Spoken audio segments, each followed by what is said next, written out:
Well, greetings, friends. I'm recording this video on January 12th, or as now I have learned, Quitter's Day. That's right. Been reading several articles. Turns out that today, January 12th, is Quitter's Day for most people. Turns out, on average, most New Year's resolution-ites make it until January 12th, and then they quit what they're doing. This publication was a little more to the point. They called it D-Day for New Year's resolutions. That's right. January 12th is the day that most people quit. Turns out 80% of New Year's resolution makers fail. This article out of a foreign publication says that 8% actually accomplish them. I'm not sure what happens to the other 12%. But here's the thing about New Year's resolutions. I don't do them. I think they're ridiculous because anybody that's making some pledge to their friends between Christmas and New Year's when they're half snockered on champagne probably isn't serious. I set goals. If you keep up with my stuff, you know that I talk about this a lot, but it's real simple. Right now, on Quitter's Day, challenge yourself to do this. Pull out a piece of paper, write 3 categories on it. At the top, goals 2019, these 3 categories: work/business, financial, and personal. And surely you can come up with a couple of things under each of those categories: your work, your professional life, that you want to accomplish, changes you want to make for the better.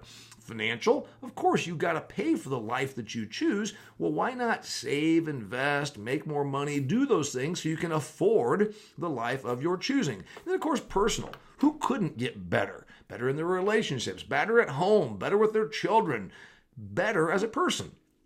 I do these and then I hang them somewhere that I can see them. I encourage you to do the same thing. Put it on your wall, write it on the whiteboard. And you know what? Make sure that you look at this stuff on a regular basis to keep you honest. Here's a bad part about New Year's resolutions. People find it to be overwhelming and daunting, and that's why they are, being what humans are, decide to just give up on it. It's too darn much. So break it into bite-sized pieces. Remember, the year is 52 weeks. Take a couple of those off and you got 50 weeks. You know what that means? Each week is only 2% of the year. Well, that's not that hard to do then, is it?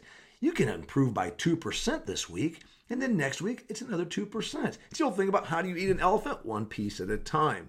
Break your goals and objectives into smaller pieces that are more attainable. Speaking of attainable, be realistic. Are you really going to run the Boston Marathon, lose 100 pounds, start a new business, and have $1 million at the end of the year? Probably not. So be realistic, but also push yourself to do these things, because when it's realistic and you break it into bite-sized pieces, you can do it. And here's the last thing. You've heard about money talks and bullshit walks. We've all heard that. Why are you telling everybody your resolutions? Because you know you did this last year and the year before and the December 4 years ago.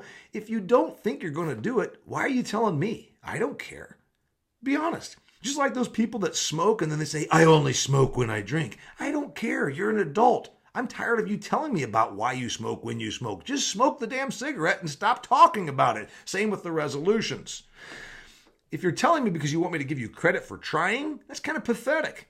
Are you really trying, or you just want to give yourself credit? If you're telling me because you want me to hold you accountable, I will. But do you want to be held accountable?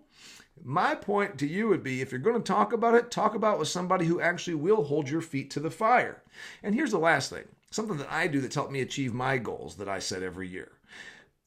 I hold them up and I put them out there and I look at it like a contract with myself. Because if I paid somebody to do something that they said they would do and they did not do it, I would be very angry, as would you. So what if instead of resolutions, you make contracts with yourself? Just like the service provider that comes and says they're going to fix your backyard and then doesn't, you want to hold them accountable and you're mad when it doesn't get done.